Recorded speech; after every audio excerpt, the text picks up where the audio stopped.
국민의힘 윤리위원회가 이준석 대표에 대한 징계 여부 결정을 2주 뒤로 미뤘습니다. 소명 듣고 징계 여부를 결정하겠다. 2주 뒤 나올 윤리 판단 귀추가 주목되고 있는데요. 오늘 또 국민의힘 혁신위원회가 오늘 또 출범하기도 했습니다. 관련해서 당내 현안 들어보겠습니다. 국민의힘 김용태 최고위원 오늘은 전화로 연결돼 있습니다. 안녕하세요. 네, 안녕하십니까. 김용태 최고위원입니다. 네. 자, 어제 많은 그 법률가들은 소명 절차를 보장해주지 않는다는 것은 소명을 직접 불러서 이준석 대표를 출석시켜서 소명을 듣지 않는다는 것은 이거 오늘 결정을 안 하겠다는 얘기 아닌가? 이렇게 예측은 했었습니다만은 당내에서는 어떻게 예측하고 있었어요? 예, 저도 어제 어떤 결정이 날 거라고 생각은 안 했었습니다. 제가 누누이 주장했던 것은 원칙에 관한 것인데요. 네. 수사기관의 결과가 나오지 않았기 때문에 윤리위가 징계 여부를 결정하는 것은 기준이 모호하고 상식적으로 어렵다고 판단했습니다. 왜냐하면 네. 윤리위의 기준이 증거인멸 교사 의혹 여부인데요. 네. 증거인멸 교사 의혹이 성립을 하려면 결국 성상납이 사실인지 아닌지가 규명을 돼야 되지 않습니까? 네. 성상납이 맞았다면 증거인멸 교사 의혹을 논할 수 있겠지만 상납이 만약에 아니면 이거는 증거가 아니기 때문에 증거인멸 교사 의혹으로 징계를 논할 수 없다고 저는 생각하거든요. 그렇기 때문에 윤리위가 증거인멸 교사 의혹을 가지고 어떤 징계를 내리기에는 어려울 것이다 생각했습니다. 성상납 의혹이 수사기관에서 빨리 밝혀졌으면 좋겠고요. 저도 성상납의 여부에 대해서 잘 모르고 그것은 진실은 대표만이 알고 수사기관의 수사 결과를 통해서 알 수 있는 문제지 않습니까? 그렇기 때문에 빨리 수사기관에서 수사를 시작해서 결과를 밝혀주셨으면 좋겠습니다. 그런데 이제 일부 이준석 대표 측에 가까웠거나 이준석 대표 징계에 관련해서 이거는 거의 자해 정치다 이렇게 얘기하시는 분들이 말씀하시는 두 가지 논리가 있는 것 같아요. 하나는 그럼 왜 김철근 정무실장은 그 시간에 새벽 1시에 대전까지 내려가서 그 관련자를 만나고 7억 투자 각서를 왜 작성했느냐라고 물어보니까 가짜 뉴스를 가로세로 연구소에서 내올 것 같아서 그걸 무마하기 위해서였다라고 얘기를 하신단 말이죠. 이거는 그 변론, 이 항변에 대해서는 어떻게 생각하세요? 그러니까 당 대표께서 언론 윤리위에 해명을 할 기회가 없었기 때문에 이제 언론을 통해서 밝혀진 내용의 팩트를 종합해서 보면 예. 일단 정무실장이 당 대표가 지시를 해서 네. 저 대전에 가서 그분들을 만나라고 한 날짜와 네. 또 정무실장 표현에 의하면 독자적으로 판단해서 그 각서에 서명한 날짜가 일단 다르지 않습니까? 네, 다른 날이고요. 네네. 그렇기 때문에 만약에 성상납이 아니었다면 당대표는 정무실장을 통해서 저분들이 왜 저렇게 나를 뒤에서 공격하는지 이야기를 한번 들어봐라 이렇게 지시할 수도 있는 거고 그건 정무실장 역할이지 않습니까? 네. 듣고 와서 그 다음 부분이 이제 문제가 되는 것인데요. 네. 다음에 과연 당대표가 정무실장한테 서명하라고 지시를 했느냐 안 했냐가 좀 여부가 판결이 나야 될 것 같고요. 예. 현재까지 그 언론에 공개된 해명에 따르면 정무실장은 본인이 대표 지시 없이 독자적인 판단을 했다라고 했으니까요. 이것과 관련해서도 수사기관에서 좀 밝혀져야 되지 않을까 싶습니다. 근데 이제 또 이제 그 유튜브나 이런 데 보면 그 관련자와 이준석 대표가 이렇게 전화 통화했던 네네. 들어보셨나요? 저 들어보긴 했는데 여기서 방송하기는 좀 적절치 않아서. 예. 또 주변에서 예. SNS나 이런 것을 통해서 저한테 주시는 분들이 많아가지고 예. 들어봤습니다만 네. 말씀하시는 그 인터넷 방송이 네. 사실 잘 모르겠어요. 저희 집권 여당이 그 인터넷 방송의 의혹만 가지고 지금 네. 집권 여당의 윤리위가 징계 절차를 개시한 건데요. 네. 이게 글쎄 그 인터넷 방송이 여러 전례가 있지 않습니까? 그분들이 사회의 어떤 치부를 드러내면서 네. 마치 그것이 정말 진실인 양 말씀했지만 네. 사실 대법원 판결에서 무혐의 받은 사건들 굉장히 많았고요. 네. 그렇기 때문에 이번에 이준석 당대표를 향한 성상납 의혹과 그와 관련된 그 인터넷 방송에서 제기하는 그런 녹음이나 이런 것들이 정말 사실인지 아닌지가 저희가 판단하기가 어렵고 윤리위가 판단하기 어렵기 때문에 그건 수사기관에서 수사 결과를 빨리 밝혀줘야 될 것 같습니다. 네. 한 가지만 더 말 나온 김에 예. 김철근 정무실장이 쓴 그 투자 각서라는 거 우리 김용태 최고위원님도 보셨어요? 내용을 정확하게 보진 않고 어떤 것인지는 알고 있습니다. 네, 네. 저는 이렇게 찾아봤는데 그냥 자필로 손으로 그냥 이렇게 막 이렇게 휘갈겨서 썼는데 이 투자 각서 내용이 모르겠습니다. 한편으로 보자면 투자 계약서는 서로 갑을 관계가 있는 게 아니라 서로 간에 이렇게 동등한 위치에서 권리와 의무 관계를 규정하게 돼 있는데 이 투자 각서는 대단히 뭔가 대가인 것처럼 투자를 하는 사람이 을의 위치에서 작성한 것처럼 읽히는 부분이 되게 많아요. 혹시 김철근 정무실장이 이 투자 각서 왜 썼는지, 왜 이런 내용으로 왜 그 시기에 그 사람한테 써서 줬는지에 대해서 뭐 이렇게 우리 김용태 최고위원이나 이준석 대표에게 이야기한 바가 좀 있나요? 궁금해서 제가 여쭤봅니다. 이 건에 대해서 뭐 정무실장하고 제가 직접 물어본 적도 없고 제가 예. 여기에 대해서 정무실장한테 뭐 직접 제가 들은 바도 없고요. 예. 그 부분에 대해서 뭐 정무실장이 수사기관이나 혹은 윤리위의 당무감사를 통해서 본인이 소명해야 될 부분이라고 생각되고요. 네, 저는 뭐 들은 바가 없습니다. 네.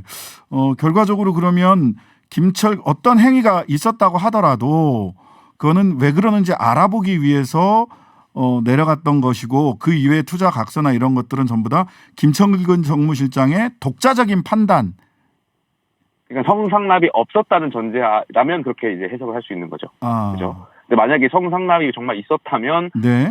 증거인멸 교사 의혹이 될 수 있겠죠. 근데 이런 부분이 결과적으로 1차적으로 결국에는 성상납이 있었냐 없었냐가 명확하게 좀 규정이 돼야 될 것 같습니다. 근데 정당에서 누군가를 징계를 할 때는 말하자면 품위 유지 의무 위반이라든지 뭐 이게 그 범죄에 이르지는 않았지만 정당의 품위, 당대표로서의 품위 내지는 정무실장으로서의 품위 유지 의무를 위반했다든지 국민들에게 지나치게 많은 의혹을 불러일으키는 의혹이 발생하는 행동을 했다든지 하는 경우도 있을 수 있지 않은가요? 일단 어떤가요? 명확하게 누가 봐도 뚜렷한 상황이거나 아니면 피해자가 있거나 이런 상황이면 저는 말씀하신 대로 어떤 정무적인 판단을 할 수 있다고 봅니다. 그런데 네네. 이것은 인터넷 방송의 의혹만 가지고 어떤 수사기관이라든지 당 차원에서도 진상조사나 당무감사실에서 조사가 없었기 때문에 그런 인터넷 방송에서 의혹만 가지고 판단하기는 굉장히 어려울 거라 보고요.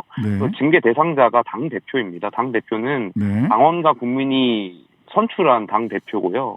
예를 들어서 한번 생각해 보십시오. 윤리위가 만약에 징계를 했는데 말씀하신 대로 그런 정무적 판단에 의해서 근데 만약에 수사 결과가 성상납이 없었다고 나오면 그거는 누가 책임지겠습니까? 또 반대로 윤리위가 징계를 안 했습니다. 근데 만약에 성상납이 있었다는 수사 결과가 나왔어요. 그러면 이건 또 윤리위가 어떻게 나중에 책임질 것입니까? 그러니까 이 문제가 결과적으로 뚜렷하지 않기 때문에 저는 윤리위가 이런 어떤 결정을 하는 게 좀 상식적이지 않을 거라고 보고요.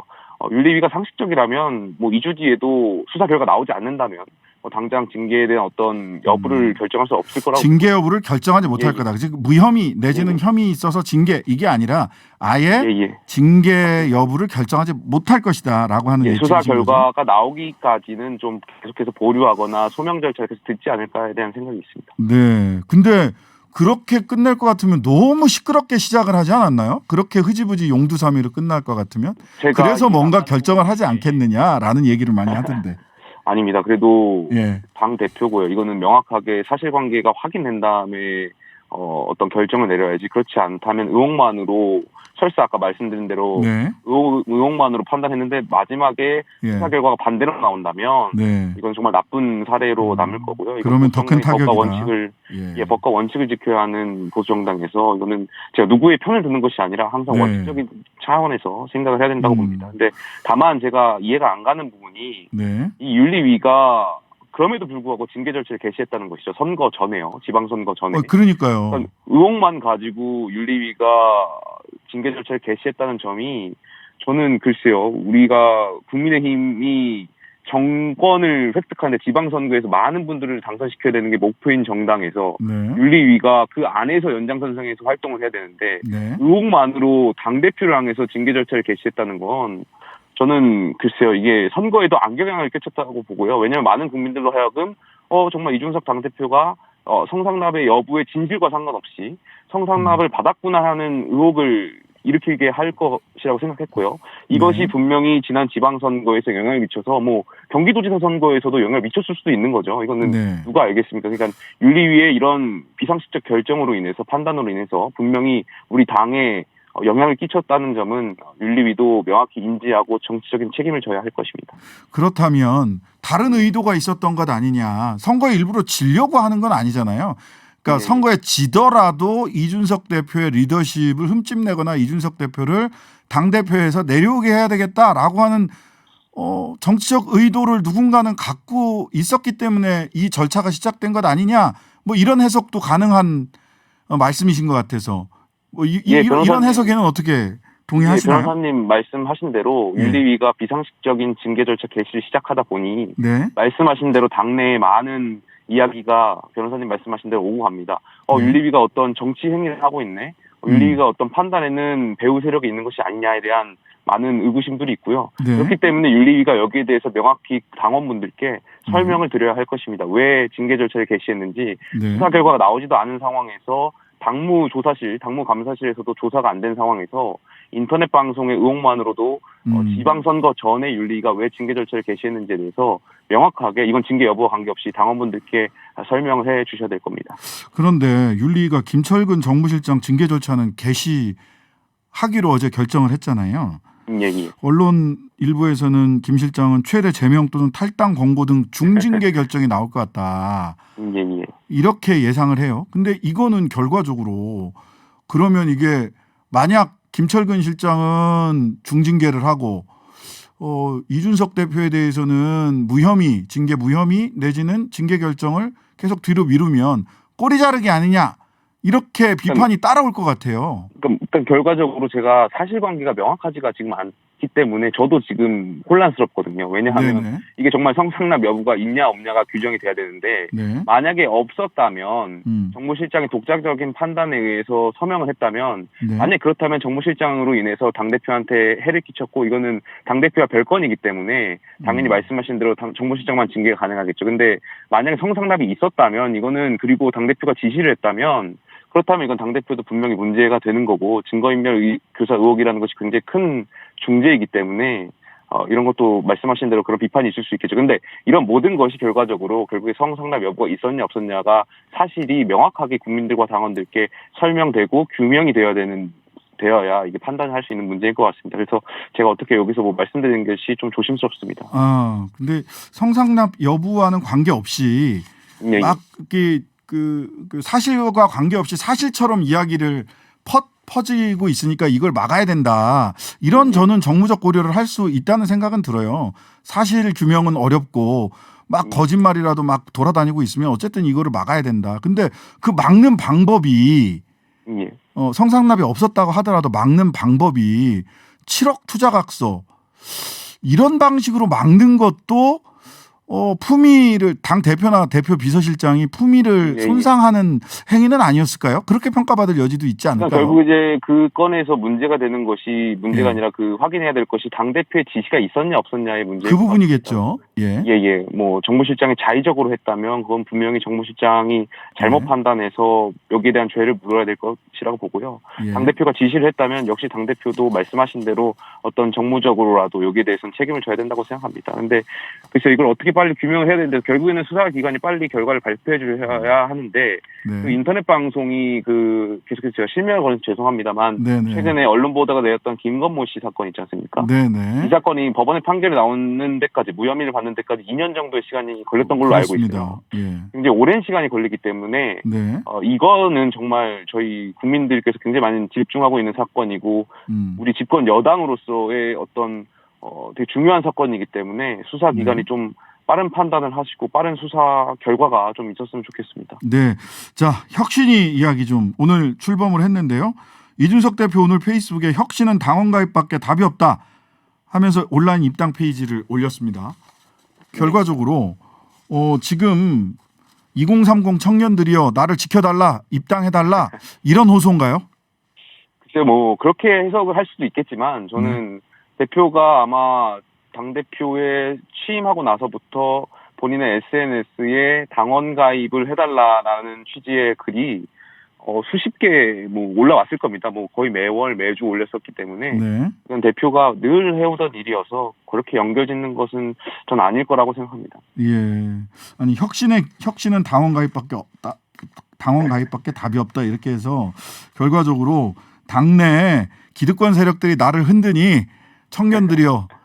국민의힘으로 쳐들어와서 당을 접수해달라 이런 호소로 읽혀서 늘 대표는 그 본인의 SNS에 아, 당원가입과 그렇습니까? 관련해서 올릴 때 보면 아, 그날의 어떤 예, 관련된 예. 거에 연결해서 보니까 뭐 주말에 날씨가 좋으면 오늘 날씨가 좋아서 당원 가입하기 좋은 날입니다. 이런 식으로 아, 올릴 때도 있고요. 그렇습니까? 예. 뭐 그날 상황에 따라서 올리기 때문에 그걸 굳이 뭐 연결시킨다면 뭐 또 그렇게 해석도 가능하겠지만 네. 너무 그렇게만 해석 안 하셔도 좋을 것 같습니다. 네.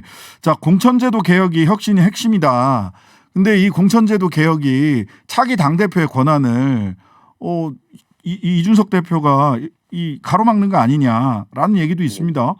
공천제도 개혁 어디로 가야 되는 어느 방향으로 하는 게 혁신이다. 요 말씀 좀 해주시죠.